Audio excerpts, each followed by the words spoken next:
Hello everyone. તો કાલે જેટલું કામ કર્યું 3 વાગ્યા સુધી જાગીને, કાલ 3:30 વાગે ગયા પછી ઊંઘતા તો 4 વાગ્યા. પછી આ રહ્યું મારું મોડલ, એમાં બચી ગયો.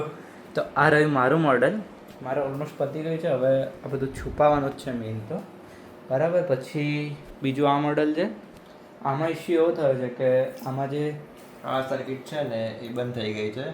ખબર નહીં, બંધ એટલે ચાલુ જ છે પણ ખબર સ્કેન નથી કરી રહ્યું. બાકી બધી વસ્તુ થઈ ગઈ છે વર્કિંગમાં આના સિવાય. હા, એટલે આ બંધ થઈ ગયું અચાનકથી, ખબર નહીં કેમ. આમાં બધું જ ચાલુ છે. જો આ રહ્યું બધું જ ચાલુ છે. આમાં ખાલી એ એક જ વસ્તુ બંધ થઈ ગઈ છે, ખબર નહીં કેમની.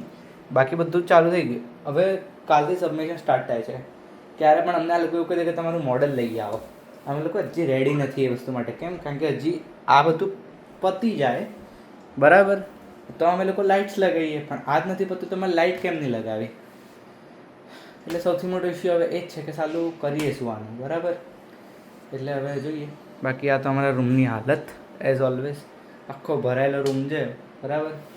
હવે જોઈએ શું થાય છે શું નહીં. કદાચ આજે આજ તો લેટ સુધી નહીં જાગે, કારણ કે કાલે કોલેજ જવાનું છે. લેટ સુધી જાગે તો પૂરું, કાલે કોલેજ નહીં જઈ શકીએ. તો મેક્સિમમ 11 થી 12, એનાથી વધારે લેટ નહીં કરીએ, બરાબર. ત્યાં સુધી પતી જાય તો ઠીક છે, નહીં તો પછી કાલે કરશું. આમ ટીચર ફેકલ્ટી થોડો ટાઈમ માંગી લઈશું, મળી જાય તો, બરાબર. બાકી પછી જે હશે એ જોઈએ છે, કારણ કે હજી કામ સારું એવું બાકી છે. કારણ કે આને મેનેજ કરવાનું, પેલું મેનેજ કરવાનું ને આ વસ્તુને છુપાવવી એ મોટો ટાસ્ક છે. ચાલુ થઈ જાય ને પછી એને છુપાવવું પડે બહુ ધ્યાનથી. કોઈ વાર ખુલી ગયો તો પૂરું, કારણ કે શોધતા ના બેસી છે કે કઈ વાર ખુલ્લો પડી ગયો, બરાબર. એટલે હવે જોઈએ જે હશે પછી અપડેટ આપી દઈશું તમને.